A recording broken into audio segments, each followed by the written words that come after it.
The following is a special presentation of Tony Kurre Radio. Welcome back to the Home Field Advantage. I'm Tony Kurre along with Teresa Autrey. We do the show every single week about real estate and numbers and all this stuff. And it's always changing. Happy Father's Day weekend. We got a Flag Day going on tomorrow. Father's Day, Dad. And thank you very much. And today, of course, we're recording on Friday the 13th. So the next 3 days are kind of funky, kind of crazy. But thank you so much for Father's Day. What's up? We want to wish all the dads happy Father's Day, and for the dads that play mom, and for the moms that play dads, and for the people that don't have dads alive and stuff. You know, this can be a rough season, but we just know you can always do something to make somebody smile. And so just remember your fellow human being this weekend with Flag Day and Father's Day. There you go. Her number is 294-4210, 294-4210. She's with Keller Williams.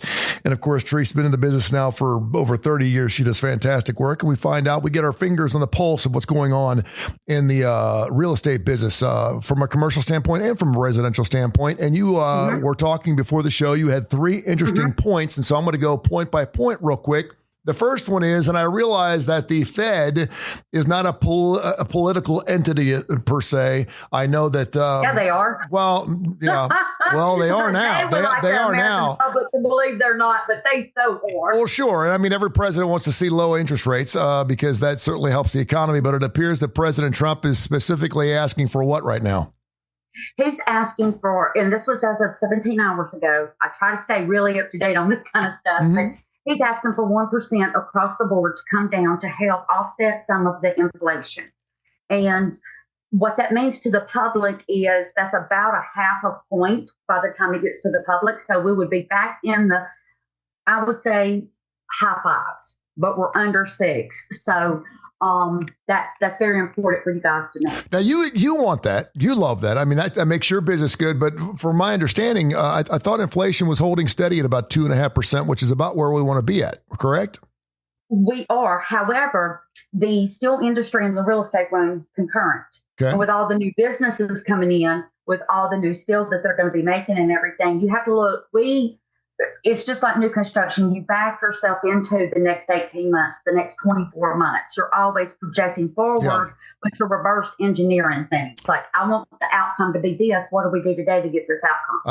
And I'm glad you brought that up. It reminds me a lot of radio because we would make a change in January. We wouldn't find out if that change worked in January till March because that's when, of course, our books came out. And so we're trying to predict the economy. We're trying to predict what's going on, and everyone's trying. And that's why we got the big wigs that run the positions in the departments they do to make sure those things happen. And at least with the tariffs and everything else, and I know things the world's still a mess. We're getting through it. The tariffs are really simple for people to understand. We've always paid it. Well, it's easy. It's easy to understand, but it's got the entire. And I can just tell you, I know this for a fact because I'm in the advertising business, and usually the first thing that goes for a business is advertising, and it's affected my business. It's affected my business. People are freaking out.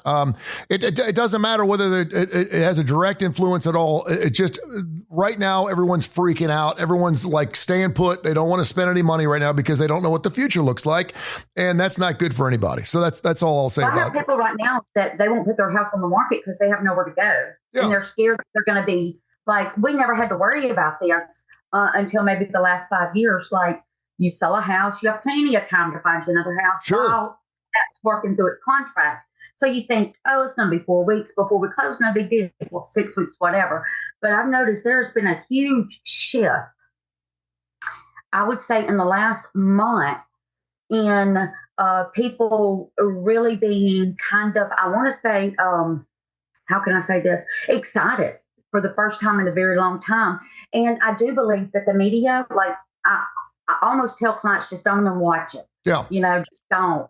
Because what they say, their what ifs, their coulda, shoulda, wouldas, their what might be, their speculations, none of them are feet on the street. They read a report written by, an algorithm that pulls numbers and data, and you don't know that that's 100% accurate because you have people that's over NAR that have never practiced real estate, don't have a real estate license, do not put us as realtors first. And we have a lot of people coming out of the National Association of Realtors. We're fed up with it.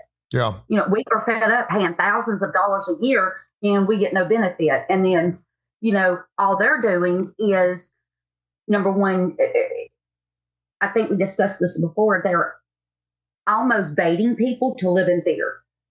And you know that fight or flight or freeze where people froze for a minute. You know, they didn't know what was going to happen. Now you got, okay, so we had, I mean, in this year alone, we had the hurricanes in North Carolina. We've had the fires in California. Now we got riots and we've got all these riotings. As a nation,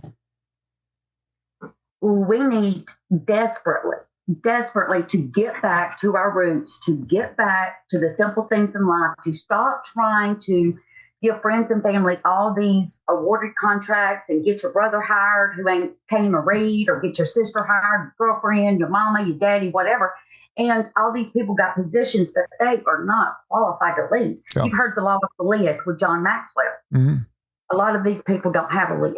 Yeah.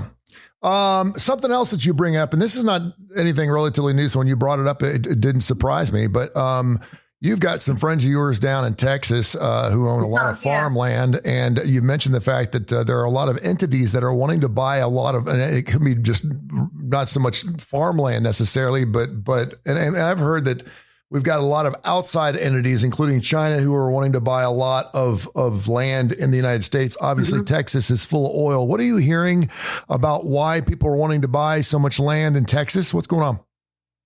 Well, I have feet on the street there. I have very good friends that live Dallas, Houston, Victoria, Corpus Christi, Corsetta. And this one gentleman, I actually just met him, but oh my goodness, he's just got the best spirit. And he started, you would not believe this, he started underground utilities in Texas back in the 80s before we actually had underground utilities. Mm-hmm. Wow. He came up with the idea. He started a company. He had a ranch, you know, and in Texas, a ranch could be 10,000 acres or 50,000 acres. You just don't know. Well, he said that the foreigners, his words, not mine, especially the Chinese, were getting companies like Open Door. You've heard of them, yep. Zillow, to number one, come in and make these offers, these cash offers to buy the property, close, blah, blah, blah, to be done with it. Well, he was saying that like he had a 34-acre place, 3,400 acres, and he had sheep and cows and goats and horses. Mm-hmm. And he was saying that when the people came, they were buying up all the land, and it's got oil. It's close to Mexico. Yeah. And there's a lot that comes across the border. But he was telling me he has been there for 40-something years. He's had his business open for 40-something years. And he's 75, I think. And he was like, I hope you call me back because I really want to continue to discuss this. We were talking about the infrastructure and pipes that could get the water, collect it, almost like they did in South America, because they have these big portable containers on top of their shacks, more or less. Yeah. And the rain comes in, it filters, and then it goes down into the house or the hut or whatever. Well, we were looking at all that. And remember when I told you a long time ago, I wanted to figure out a way like J.D. Rockefeller running the oil lines all across America. Yeah. You know, well, I wanted to do that, but with water. Yeah, I brought that up a million times. I don't know. And so he and I've got an engineer involved, and we were looking at reverse engineering a system that could collect it and then move it across, especially like when you're in California with the fires, you know, to actually route it in their direction. And, you know, to back up a little bit, it's crazy because at some point during almost every single week, half the country is underwater, the other half is looking for water. And it's crazy that we can't help each other. And that's what I mean. Like right now, there is dry destitution in some places, and then other places it's, you know, flooding. Yeah. You know, we saw some flooding in, Ohio, maybe, Kansas City, I can't remember, but tons of flooding in the Midwest. And we just want to make sure, like, as humans, I believe that if we came together and collaborated, we could create some things that would eliminate some of our problems that the former administration just doesn't know how to resolve. Well, and I've talked to several architects and some engineers about this, and they always tell me the same thing. a gallon of water doesn't cost as much as a gallon of oil. And so they have no problem building a line of pipes for everything to get a gallon of oil from here to there. But a gallon of water, not so much. It doesn't make sense, they say, for the trillions of dollars it would cost to do that. But you got to start somewhere. But I certainly understand what you're talking about. And listen, we got Lake Mead. We got all these reservoirs out west. They're going to run dry. And then LA is going to be in some trouble. Las Vegas is not going to have water. And so, yeah, we got a lot of things. But I feel like right now our government is like children at a daycare center. Oh, it's always been like that. Out. Yeah, it's always been like that. I know, but it just seems a little bit more extra right now. It's just all this is not necessary. You don't need to be burning down houses when that already houses burned down and you already got fires in your own city. I mean, really? You purposely set something on fire in California this time of year and the whole state will be gone. Sure. It's insane. She's Teresa Autrey with Keller Williams, 294-4210, 294-4210. We do this show every single week. And of course, you can find it 5 days a week here on the TKR app. We get that TKR up like 100,000 folks have already done. Listen to the show every single week, and then you go back and find us wherever your podcasts are available. We're available in every major industry out there. Check out Home Field Advantage with Teresa Autrey. Another thing you brought up was, and you have dealt with, and we've actually had Matthew on the show, several people that like to flip homes. And I, while some of us are trying to go out there and just buy a place to live, I know some people just don't want a house. Yeah, some people aren't really into home flippers, but really these are people that execute and I mean, this is how they make their living. Exactly. And it really wasn't anything until about 20 or 25 years ago when this phenomena really started. But you mentioned a lot of these home flippers, they don't have any homes to flip right now. I will tell you this, that there are more homes for sale in my subdivision, and I probably have a couple thousand homes in my subdivision. It's huge out here in Morgan Road. I haven't seen so many houses for sale, which I'm going to ask you about in a second, but those houses are staying in the market now for several weeks at a time. What used to be before they could put the sign in the hole, it would say sold on it. But I'll go back to, first of all, why can't we find enough homes to flip? What's going on? What are you telling me? Okay, so America is at an unusual stage in its lifespan right now, whereas I am going to speak the truth. It may not be what every viewer wants to hear, but we would love for you to subscribe and, like us and ask us questions. That's one of the things we enjoy, right, Tony? Sure, absolutely. Okay, well, when you have several years of printing money and people are buying everything under the sun and they're not qualifying, they're using COVID money, they're mishandling, misusing, misguiding funds and stuff like that, you have to understand the pendulum is always going to swing, And so when it swings too far to the right, you have problems. Too far to the left, you ideally want it like right in here. And we were talking about that 2.5% on the yield. Yeah. Well, one of the issues is we had 20 million people come to our country. Now, this ain't like you had Cousin Billy come visit you. Yeah. No, this is 20 million people. And over a 4-year span, they obviously populated something. Yeah. And now you've got 2 generations, mom and dad and the new children. And praise God, whatever you can do to get to America, it is the land of the free, but do it legally. Yeah. We all have to do things legally. Mm-hmm. And it's unfair to everybody. Now, what happened was, especially so many coming in Texas, they were saying that we're looking at a situation where there was such a fast influx of people. And now that they were doing self-deportation and the laws of our Constitution are actually being enforced, we did not create new laws. Laws were disobeyed and covered up for 4 years. And now this is the result of that. Anything you overdo or indulge in, you and I both know this, anything you get too much of can be a bad thing. Sure. So it drained the resources on the counties, the cities, the hospitals, the first responders, the school teachers, the schools, the churches, everywhere. And what happened was you had a few people, they weren't legal, so they were being price gouged, or even if they were rented too fairly, they have no legal documentation. Yeah. And then where's the money coming from? Where's the money going? I don't care. It's really none of my business. You come out the bank with the mask on and I'll see you a house. I'm not going to come back and visit you because you're going to be in jail, but I'll sell you the house. Yeah. And it's just one of those things where the piper's got to be paid, so to speak. So now that the people are self-deporting, and some of them are taking their chickens, some of them are applying legally to try to figure out how to stay here. That's great. That's wonderful. But now we got to figure out, we, number one, already had a house shortage. Now all these people go back, then you have to say, okay, now we've got the new industries coming. That's going to put billions of dollars into the American economy. Billions. Yeah. And when you look at that, and you have places like Mercedes, Gaston, places like A&E Fabrications, or you have all these U.S. Steel, you have all these companies that are, selling, building, manufacturing industries. And Alabama, has multiple, we've got medical schools here, we've got automotive industries here, and we have a huge medical field here. And so when I was looking, do you realize that Birmingham and Atlanta are the two central locations, and I mean Birmingham metropolitan area, are the two central locations in the almost 4-state area, Mississippi, Alabama, Georgia, and South Carolina, where people are going to come to. We have 4 seasons here. We're 3 hours from the coast. We're 3 hours from the mountains.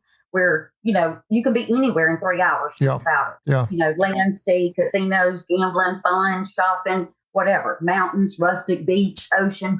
Well, when the people aren't coming over here, they're going to need somewhere to live. And with the kind of money these people make and the kind of status they have, they're going to be wanting some nice, good homes. Now, the reason your neighborhood has so much in it is right now school just ended. Yep. Okay. And people are going on vacation. People were waiting for the rates to come down a little bit. People were waiting for the summertime.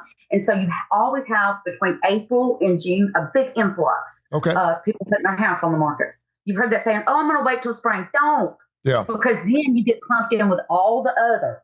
Yeah. You know what I mean? I'd rather have one house in January than 3 in March. Listen, God love people that ask for $100,000 more than what a house is worth. I mean, that doesn't help anyone but the person that's trying to sell the house. And obviously someone's going to spend it. Well, it actually don't help them. Well, I mean, but I'm saying they usually end up losing equity because they sit on it, or they get stuck there. And then, like you said, if I know in my head and I tell my clients, hey, the average days on market are 15 days. Let's just say 15. Yeah. And this house been on the market 112 days. There's a problem. Yeah, and people know that going into it. Yeah. It's just nice. It's just nice to see houses on the market for more than 12 hours again, which is nice because that gives me hope that when I go out there and find a home. Because for the most part, I remember going out and looking at homes, and it wasn't a situation where if you didn't make a bid on the home, you were going to lose it. And now it's like if you can't jump on it. Last year, people were writing me offers before the house went live. Yeah. I would say coming soon on Friday. And I remember several, I'd have, 16, 17 offers before I even went live with the house. Yeah. I mean, it's crazy. But that's because I would stage it. I would market it. I'd get the videos done. We'd get it. And then you blast it in one day and you handle all of your marketing. You were talking about that. And I have 2 friends that one is Flipper. He called me yesterday and he said, hey, Teresa, I don't have enough homes to flip right now. I can't find them, or they're in really, really bad parts of town.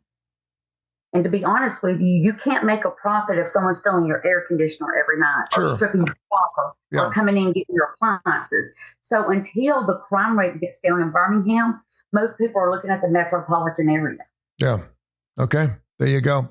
Fantastic show as always. You're always very insightful and give us some information that we never have. info@TonyCurryRadio.net. info@TonyCurryRadio.net. We'll take some email questions and we'll read those every single week. And so keep those coming. info@TonyCurryRadio.net.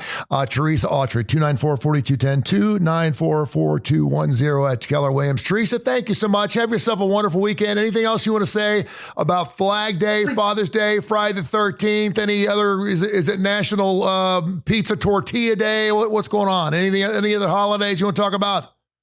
Look, Tony, I don't really keep up with that. I work too much. Yeah. But I was going to tell you that I will say that USDA right now, I have 2 programs I just want to tell the public about so they know. One is the USDA. It's not credit driven.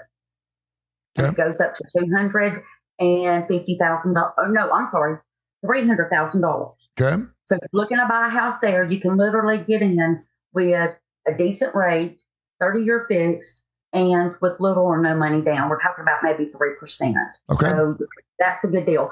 We also at Keller Williams have a new program I want to tell you about. So you remember when you shared this story that you were kind of in the middle of replacing, I think it was your floor in your house, when you and your wife were, and you said you're going to do this, and we're talking about allowance versus you doing it. Yeah. Well, we now have a program where you can, if you have equity, you can pull the equity out prior to selling the house, fix the house the way you think it needs to be fixed. And I would say, please consult a professional.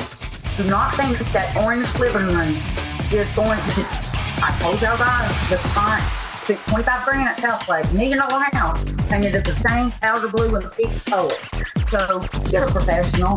I mean, we love you, but they're not buying your case. They're buying a house that they can make to their case. So, yeah. Great stuff. Thank you, hon. I appreciate you. Have a great weekend. You too. This has been a special presentation of Tony Kurre Radio.